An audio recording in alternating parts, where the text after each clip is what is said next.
Hello and welcome to Slow Sleep Stories. Thanks. Before you get comfortable, please take a moment to like the video and subscribe. Let us know in the comments where you're listening from and what time it is there now.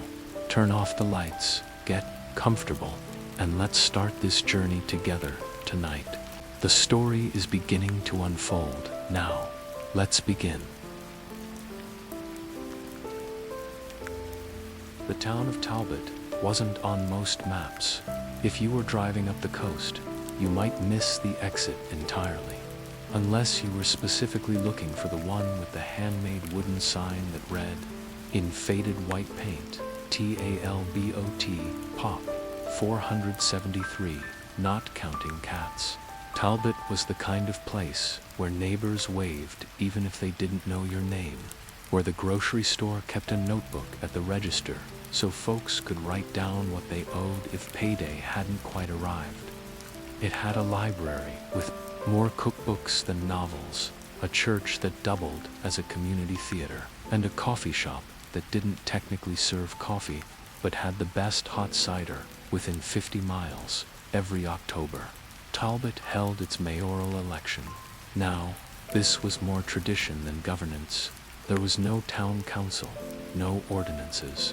The mayor's duties were mostly ceremonial, cutting the ribbon at the annual fish fry, posing in photos with visiting school children, and occasionally refereeing. The Halloween costume parade, last year's debate over whether a taco costume counted as historical, still hadn't been resolved. For most of its history, the town elected someone local and charming. Ms. Edna, with her strawberry preserves. Big Larry, who knew every dog's name, even twins, who ran as a single candidate in 1987. Then came the year of the cat. It started, as most curious stories do, with something entirely unplanned. Mrs. Violet Hensley, who ran the antique shop and believed very deeply in signs, had just baked a fresh apple crumble. She placed it on her windowsill to cool classic small-town behavior and stepped out for only a moment to water her marigolds. When she returned, she found a plump orange tabby cat lounging beside the pie, eyes half-lidded in the sun, with not so much as a crumb disturbed. Mrs. Hensley was so struck by the cat's calm, regal presence that she declared aloud, "Well, you've got more sense than half the folks on the ballot." The comment made its way around town, as things tend to do. And before the week was out, someone no one knows exactly who had scrawled Stubbs the cat on the mayoral nomination form hanging outside the Talbot General Store.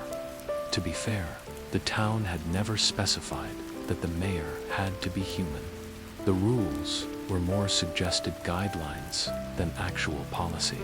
The previous mayor had, in fact, won by writing his name in chalk on the sidewalk and getting 17 neighbors to vote with decorative gourds. Stubbs, who belonged to no one in particular and slept wherever the sun was warmest, began his campaign unintentionally.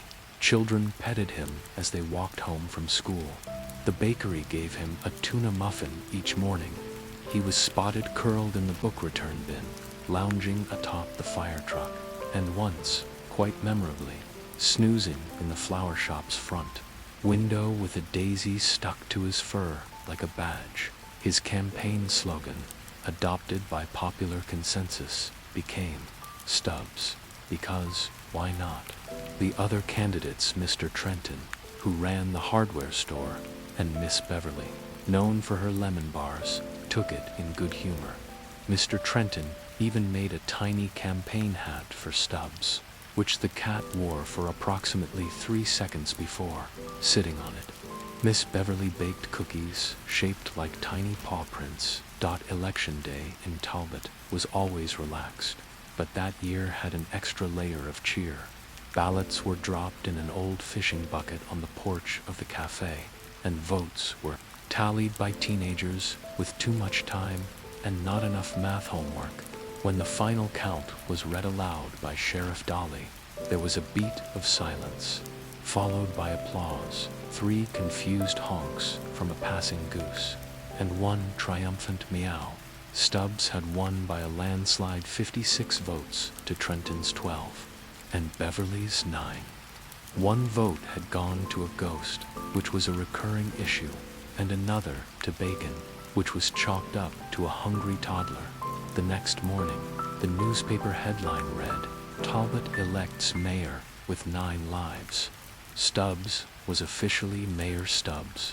His inauguration was held on the library steps, where he promptly knocked over the ceremonial milk saucer and curled up on the Constitution of Talbot, which was really just a laminated index card that said, "Be kind." From that day on, everything in Talbot was just a little more whimsical. Tourists came to see the feline leader. Someone started selling Stubbs for mayor mugs. A local songwriter even composed a sleepy ballad called Whiskers of Justice, which was played on loop at the diner for months until the jukebox mysteriously stopped working. Some say the cat had something to do with it, but for the most part, life in Talbot went on just as before, peaceful, slow, and a little absurd. Stubbs took it all in stride. Stubbs, officially Mayor Stubbs, the first in the town records handwritten on a large notepad kept beside the post office's outgoing mail, didn't change much after his unexpected political rise. He was still a cat after all, and cats, as a rule, don't let things like civic duty interfere with their nap schedules. He adopted the windowsill of Penny's Bakery as his unofficial office. From there, he would gaze out over Main Street with an expression of calm indifference, occasionally lifting a paw in what citizens pretended was a wave. Penny, for her part, left out a small saucer of milk beside a plate of dry tuna biscuit, Stubbs's preferred snack, although he sometimes sniffed them with the vague disdain only cats can perfect. People adjusted quickly. Children would lower their voices when passing the window, as though in the presence of a judge. Locals began referring to the bakery's corner as City Hall, and it wasn't uncommon to hear phrases like, "You'll need to check with the mayor," before someone shrugged and wandered off to find Stubbs asleep under a wicker chair. Stubbs was, if nothing else, a symbol of unity. Talbot had long been a town with gentle differences. People disagreed on fence paint colors and whether cobbler needed a crust, but never on the big things. Stubbs managed, somehow, to make even the stubbornest folks soften. After all, it's hard to hold a grudge when your leader is busy chasing a beetle across the library carpet. Once, during a particularly heated discussion over whether the farmers' market should be moved closer to the lake, the townspeople agreed to let Stubbs decide.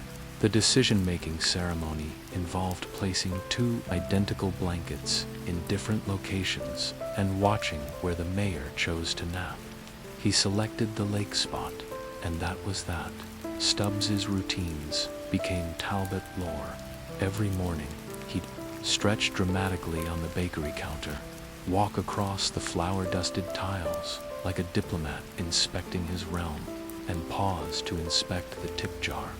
He never knocked it over, but he once sat inside it, which tripled tips for the day. Afternoons were for walkabouts. Though he was never seen in a hurry, Stubbs would amble down Main Street, occasionally stopping to bat at hanging wind chimes or yawn dramatically in the shade of the post office porch. One summer, he took to riding in the front basket of the town librarian's bicycle, his tail flicking with judgment as they passed the ice cream truck. Despite his obvious love for loafing, Stubbs had his quirks. He would not, under any circumstance, enter the town hall building. No one was sure why, though theories ranged from a traumatic vacuum encounter to a deep-rooted protest of bureaucracy. Instead, when official documents needed his approval, they were left on the sunny patch of the bakery floor. If he sat on them, It counted as a signature. Talbotians began attributing small-town miracles to him. If it rained just after someone mentioned their garden needed it, mayor magic. If the school's broken heater fixed itself after Stubbs lounged in front of it all afternoon, feline engineering. If the pie contest ended in a three-way tie and no one argued, clearly Stubbs whispered fairness into the breeze. Once, when a tourist's lost dog was found snuggled beside Stubbs in the flower shop's window, the story made the local paper under the headline, "Mayor Unites Town, Reunites Pup." He even made peace with Clarence the Owl, a wooden statue that perched atop the library roof. At first, Stubbs stared at it daily with deep suspicion, occasionally puffing up and chirping at it. But after a month, he simply blinked slowly and sat beside it like an old friend. Still, there were hiccups. Stubbs had a brief feud with a wind-up dancing pig toy in the antique shop, which ended when he knocked it off the shelf and then sat on it for a full hour. No one was harmed, but the pig's dancing career never recovered. One autumn afternoon, a visiting documentary crew came to film a short piece on America's most unusual mayors. They brought bright lights, loud microphones, and a stuffed cat-sized podium. Stubbs blinked once, jumped off the display table, and crawled into a shoebox behind the register. He refused to emerge for the rest of the day, leading to the now-famous quote from the director, "Well, he governs like a cat, I guess." That footage was eventually turned into a 7-minute segment titled Whiskered Wisdom, and earned Stubbs a small fan club in Sweden. Despite his fame, he never let it change him. He still meowed at odd hours for no reason, preferred the taste of the neighbor's fountain water to the fancy filtered bowl in the bakery, and had a long-standing vendetta with a feather duster named Clyde.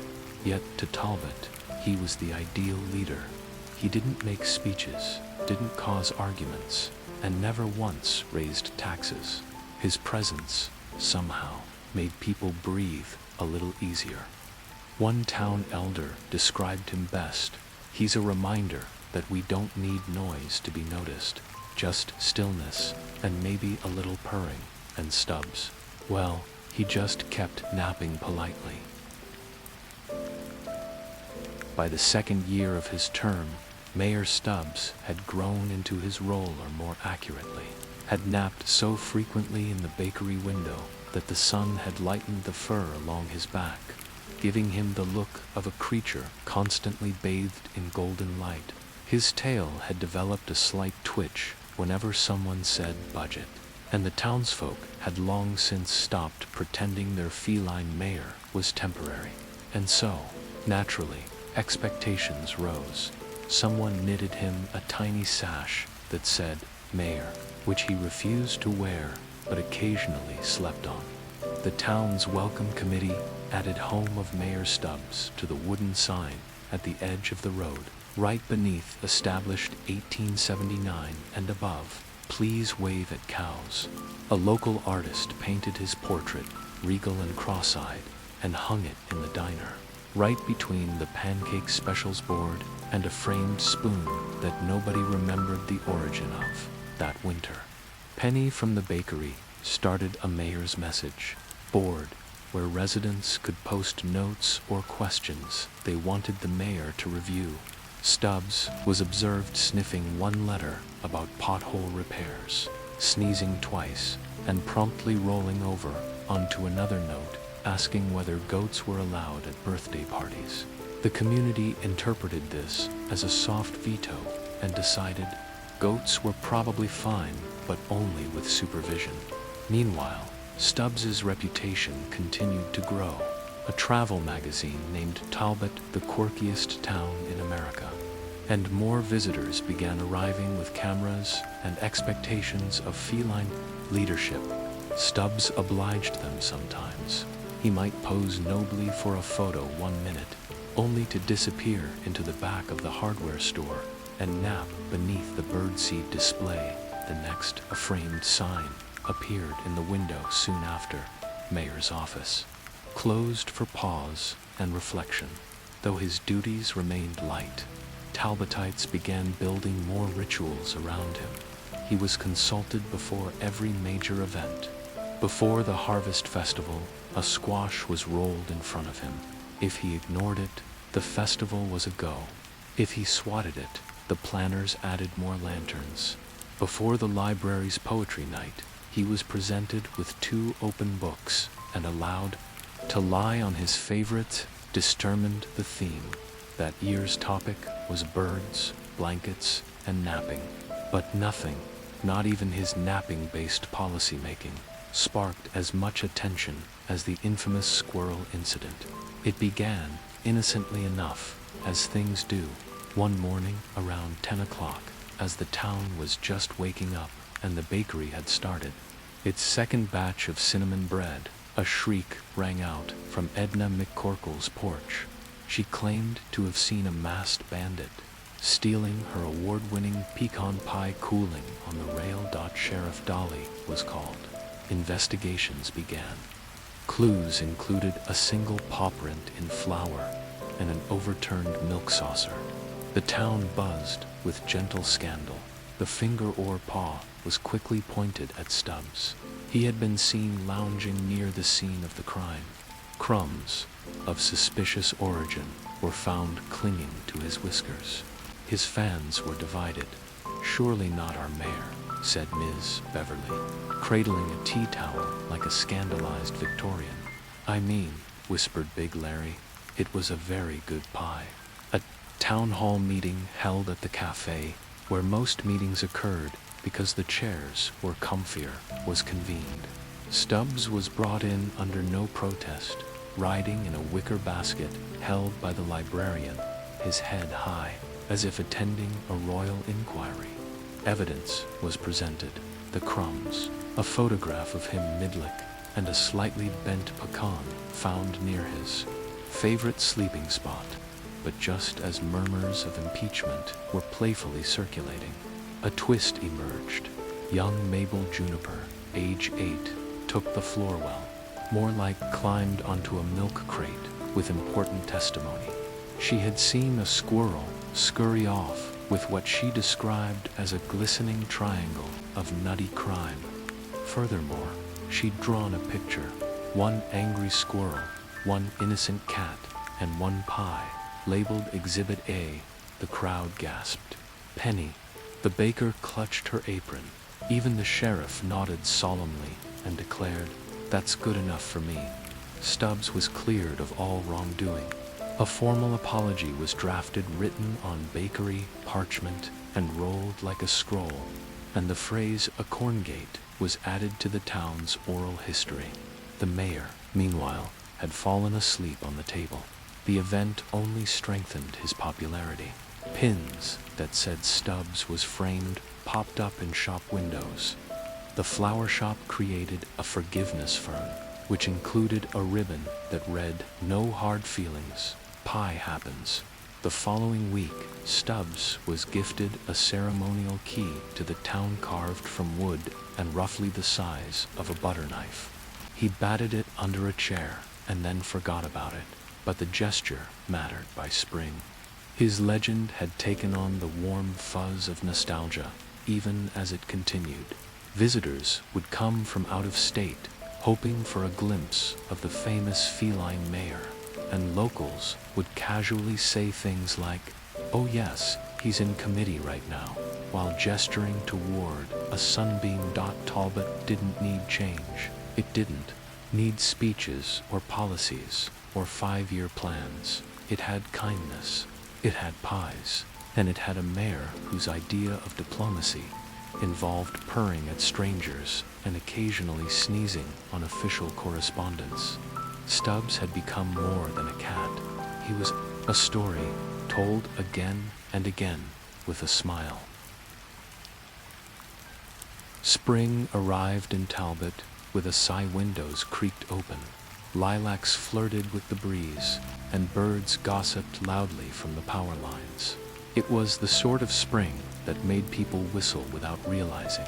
and bake things just because the kitchen felt too quiet.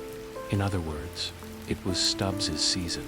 He began to spend most of his days sprawled across the library's wide front steps, soaking in the sunshine like it was his royal inheritance.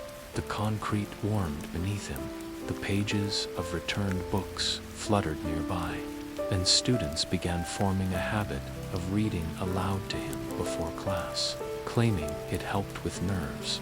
Once, a child nervously recited an entire speech on photosynthesis, glancing often at Stubbs for approval. At the end, the cat yawned, rolled over, and gently thumped his tail against the back, universally understood as a standing ovation in feline diplomacy.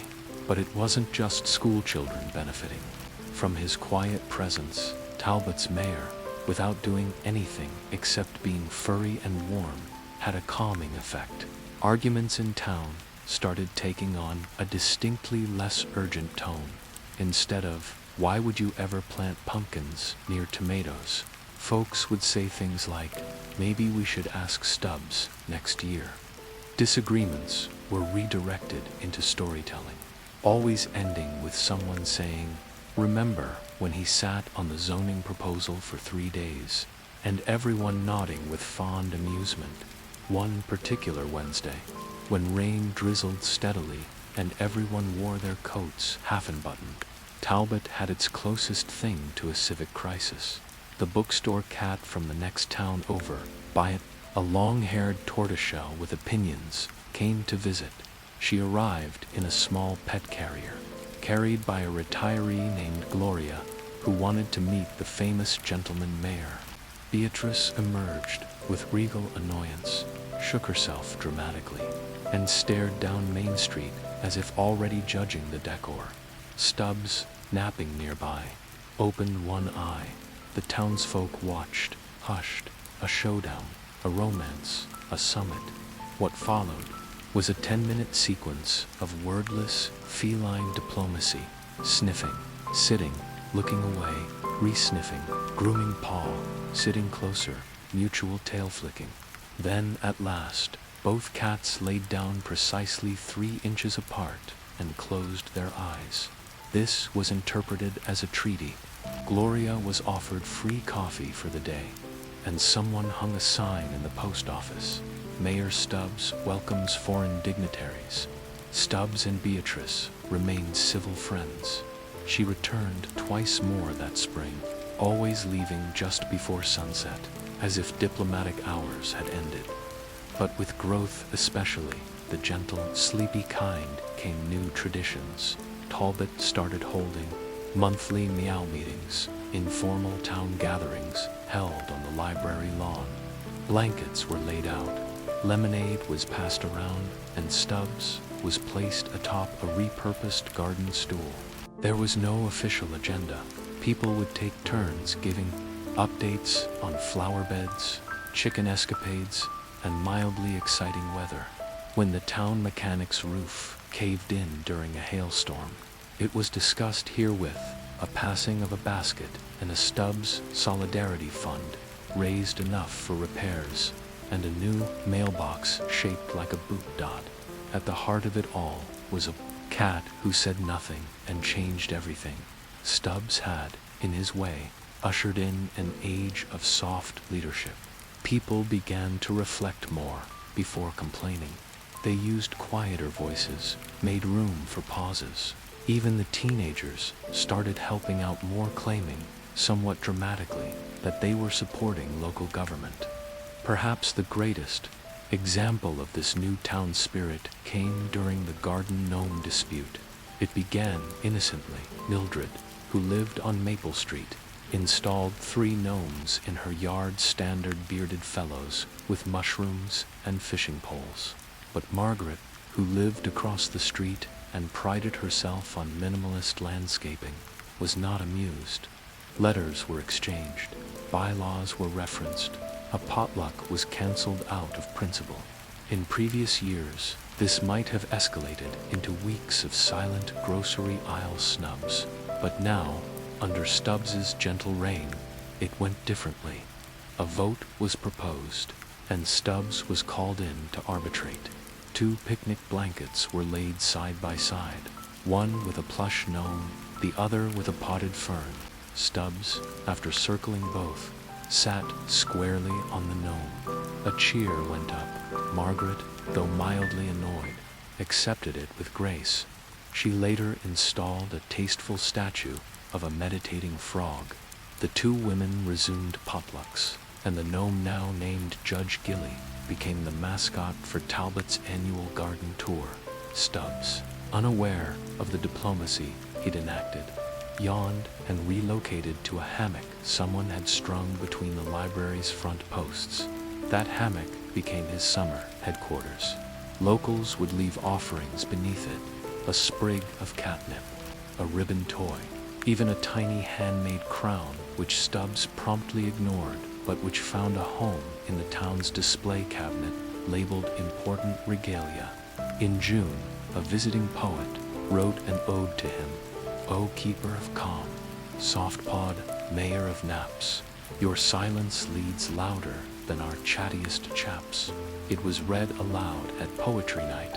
Stubbs sneezed mid-verse and fell asleep upside down. The room applauded. The mayor's legend grew in gentle, winding ways like ivy over a warm porch, not with drama or proclamations, but with quiet presence, soft decisions, and a town that leaned a little closer together every time he purred.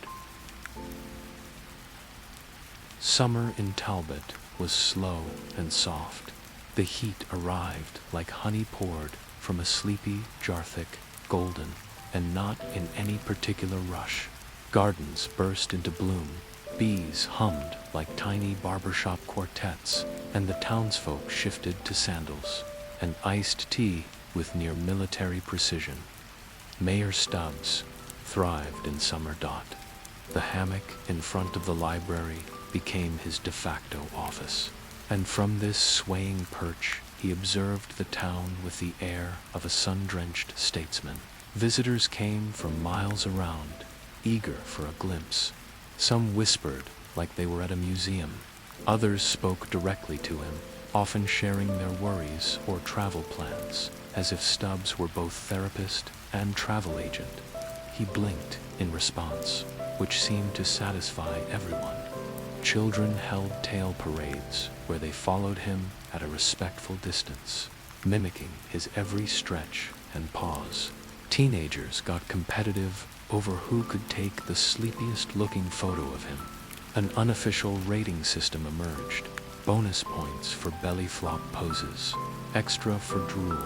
But beneath all the fun, something unexpected was happening. The town was changing, not radically, not suddenly, but in that quiet, long-term way that only becomes visible when you look back. For one thing, the town meetings were now better attended than ever. What had once been a formality, usually involving folding chairs, lukewarm coffee, and mild squabbles about signage, was now a cherished ritual. People brought snacks. They wore cat ears, sometimes unironically. One resident crocheted a banner that read "Government in Pause," and they listened. They really listened. Perhaps because they'd gotten used to watching Stubbs listen, how he'd tilt his head, settle his body like he meant to stay a while. People started emulating that, slowing down, letting the silence stretch without rushing in to fill it. A particularly charming moment came during the annual pie-off. The rules were simple: 10 pies, 3 judges, 1 coveted blue ribbon. But this year, someone suggested letting Stubbs cast a ceremonial vote. A tasting table was prepared, and tiny morsels of each pie were laid out in a semicircle around his hammock. He sniffed each sample with intense deliberation. Then, in what would become a historic gesture, he licked the crust of a cherry ginger pie baked by a shy newcomer named Luis I. Of course, though he blushed furiously and claimed the credit belonged to the divine guidance of catkind, Stubbs received an additional ribbon labeled Official Pie Evaluator and a slice of tuna quiche. But even amid all this joy, there were murmurs. Stubbs was getting older. His naps stretched longer. He moved more slowly, though still with dignity. The leap from hammock to porch now took 2 tries, and his whiskers, once sleek and dramatic, began to fade to a softer gray. People noticed. They didn't speak about it much, but they noticed. Miss Penny, ever practical, placed a tiny stool beneath his favorite window ledge so he could step up instead of jump.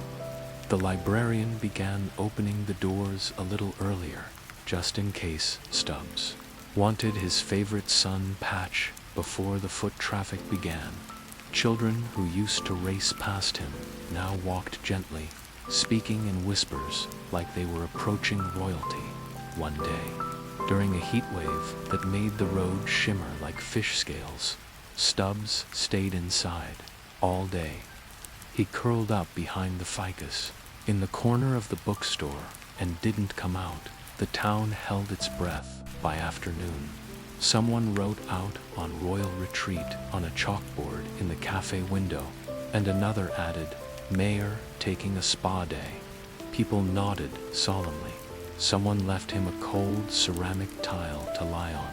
That evening, just as the air began to soften and the cicadas took up their humming again, Stubbs padded out onto the library steps. He stretched slowly, carefully, and gave one resounding sneeze. The town erupted into a cheer that startled 3 pigeons off the roof. Still, things subtly shifted after that. The town leaned in even more. Acts of kindness, once occasional, became habit. People left little offerings for one another. A jar of pickled carrots on a neighbor's stoop. A freshly baked bun with a note that read, "Too good not to share." Stubbs had led them gently into this new rhythm, one where people made space for each other, where disagreement didn't mean distance, where laughter came in the form of shared silence and sun patches. And while no one said it aloud, the understanding was clear. Stubbs wouldn't be mayor forever, but his way of leading quiet, comforting, pauperant by pauperant, had already settled into the roots of Talbot, like the bench under the old oak tree where couples carved their initials, like the chime on the library door, like the sound of a contented purr under the soft hush of a summer breeze. Autumn arrived like a storybook, golden leaves spiraling in lazy circles, the scent of cinnamon floating from open windows, and the first crunch of boots on morning frost. The wind had just enough bite to encourage scarves and extra long goodbyes. In Talbot, fall always felt like the world exhaling gently. Stubbs greeted it as he always had, with understated enthusiasm and a distinct preference for naps. Near heat sources, his hammock was retired for the season, folded neatly and stored in the library basement. In its place, the townspeople brought him a handmade cushion sewn from flannel scraps and filled with lavender and wheat husks. It was placed beneath the library's reading window, where the sun slipped in just right between 10 and noon. Stubbs took to it immediately, curling into a calm-shaped bundle of purring punctuation, anchoring the morning like a warm little ELLIPSIS. By now, he was firmly part of Talbot's rhythm. School children drew him in crayon during art class. A local radio segment called Pause for Thought featured daily updates on his whereabouts. Someone even painted a mural of him on the alley wall behind the bakery. Stubbs, sitting atop a pie, wearing a monocle, and surrounded by exaggerated campaign posters like "Vote for Nap Rights." The mural became an unofficial photo stop. That fall, something curious happened. During a particularly blustery week, a letter arrived from the state capitol. It was official and embossed and addressed to the office of the mayor, Talbot. Inside, a formal request for a regional leadership award. The town was being nominated for its exceptional civic cohesion. participatory spirit, and unconventional governance model. In other words, the state had heard about the cat. At first, no one knew what to do. Should they write back, fill out a form, host an awards gala? The town council met in the coffee shop and drank 3 pots of decaf, trying to figure it out. In the end, they did the only thing that made sense. They hosted a picnic, dubbed the Mayor's Ball. It was held on the green behind the post office. There were gingham tablecloths, pumpkin pie contests, acoustic guitars, and a hay bale thrown upon which Stubbs was gently placed. He did not seem particularly interested in state-level accolades. He did, however, curl up mid-event and fall asleep, with one paw on a string bean casserole. This was later interpreted as a metaphor for political balance. The award eventually arrived, wooden plaque engraved with the words, "Model of Community Spirit." It was hung above the library entrance, beneath a small shelf bearing a photo of Stubbs, mid-yawn. Still, no one made a fuss. That wasn't Talbot's way. Instead, they kept on. The town prepared for winter in its usual rhythm, stacking firewood, baking early, adding extra blankets to the library's reading nook. Stubbs, slower now, began sleeping longer and venturing less. One day, he didn't make it to the library window by noon. People noticed, as they always did. Miss Penny went looking and found him curled beneath the radiator in the town hall. His breath was steady but shallow, his paws twitching slightly in dream. He stayed there for 3 days, watched over in rotating shifts by nearly everyone in town. Children read him picture books. The baker left warm towels. Someone donated a miniature electric blanket. And the veterinarian, who had long since given up charging for Stubbs-related visits, stopped by twice a day, just to listen. On the 4th morning, he stirred. Stubbs rose slowly, walked to the door, and sat, waiting to be let out. He walked the full length of Main Street, paws silent on the sidewalk, tail held high. The town followed at a respectful distance, as though unsure if this was a farewell tour or a stroll. At the end of the street, where the bench overlooked the lake, he climbed up carefully and sat and stayed.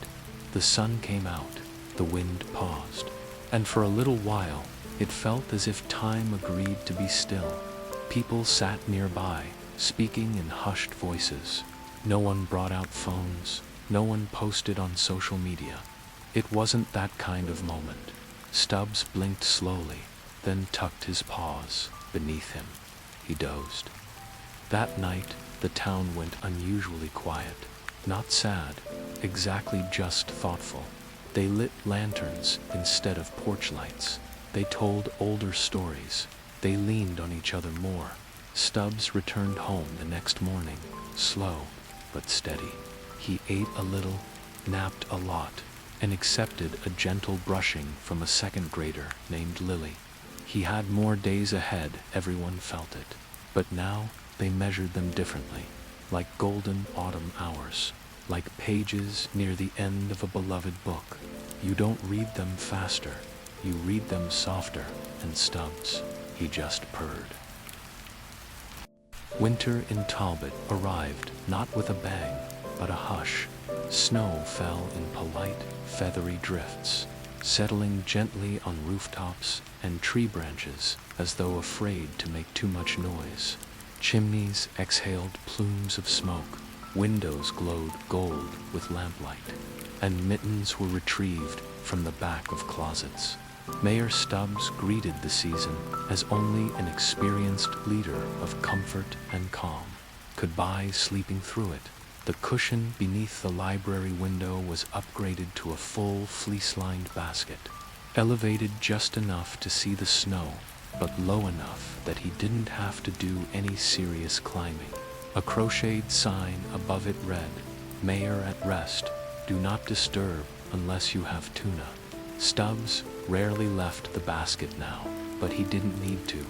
People came to him. Miss Penny read to him every Wednesday a rotation of cozy mysteries and light history. The school children delivered hand-drawn mail addressed to his royal softness. The mail carrier brought catnip-stuffed envelopes stamped with paw prints. Sometimes, if it was quiet, you could sit nearby and hear him purr. It was the kind of sound that made you feel like maybe the world was all right after all. Then came the storm. One of those December storms that doesn't politely announce itself with a dusting, but barrels in sideways and rattles everything it can. Talbot lost power for almost a full day. Branches cracked, roofs groaned, the temperature dropped like a coin in a well. The town gathered in the library, the only building with a generator, and turned it into an impromptu shelter, sleeping. Bags unrolled beneath biographies and cookbooks. The children made blanket forts between the non-fiction aisles. Someone passed around a pot of lentil soup, still warm from a thermos. Stubbs stayed in his basket, of course, but he was placed in the center of the main room, like a furry little hearth. People took turns sitting near him, listening to his steady breathing, watching his whiskers twitch in dreams.